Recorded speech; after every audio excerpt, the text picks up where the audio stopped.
Headline edition, July 8, 1947. The Army Air Forces has announced that a flying disc has been found and is now in the possession of the Army. Army officers say the missile found...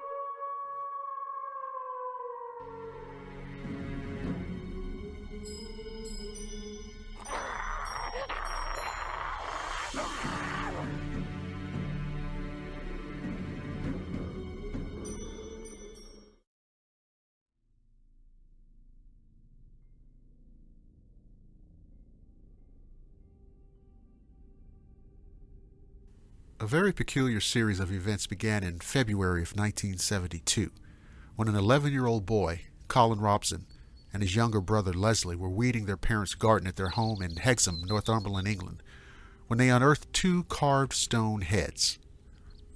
Both heads were roughly a little smaller than tennis balls and very heavy. They were crudely carved and weathered-looking, one resembling a skull-like masculine head, and the other a slightly smaller female head. The female head supposedly resembled a witch. The heads were cut with hollow eyes and mouth, and a rough protrusion as a nose.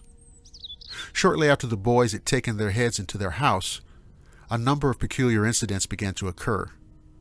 The heads would turn around and around all by themselves, and household objects were found inexplicably broken. At one point, one of the daughters of the family living in the house found her bed showered with glass. However, it was the next-door neighbors who experienced the most startling occurrence. A few nights after the discovery of the heads, a mother living in the neighborhood was sitting up late with her daughter who was suffering from a toothache.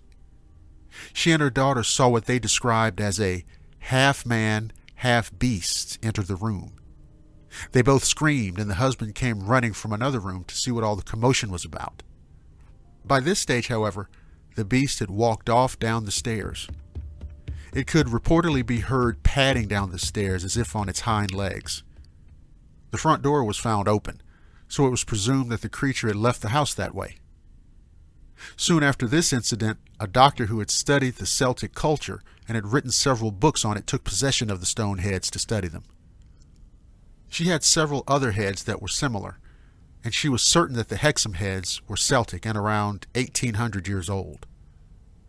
The doctor lived in Southampton, about 150 miles from Hexham, and had heard nothing of the strange goings-on encountered by the previous owners of the heads. She put the two stone heads with the rest of her collection. A few nights later, she too encountered the mysterious creature. She woke from sleep feeling cold and frightened. She looked up and saw standing in front of the door of the room a horrid creature that was half man, half animal type beast. Her description of the event runs as follows. It was about 6 feet high, slightly stooping, and it was black against the white door.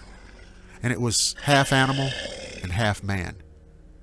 The upper part, I would have said, was a wolf, and the lower part was human, and it was covered with a kind of black or very dark fur. Suddenly the creature disappeared, and something made me run after it, a thing I wouldn't normally have done. I felt compelled to run after it. I got out of the bed, and I ran, and I could hear it going down the stairs, and then it disappeared towards the back of the house. After this, the doctor and her family saw what they described as a huge black creature, like a werewolf, appear a number of times around the house. It particularly appeared a lot on the stairs, where it would always run halfway down the stairs and then jump over the banisters to land in the hall, where it would then run off on padded feet. Sometimes it could be heard padding around, although it couldn't be seen, and sometimes doors would fly open, seemingly for no reason. The doctor stated further that there was an evil presence about the house. Eventually, she decided that the stone heads were the source of the problem and got rid of the whole collection. The two Hexham heads passed into the hands of other collectors who experienced no werewolf phenomena. However, some did report that a sense of evil seemed to be emitted by the witch-like head, which made them very uncomfortable.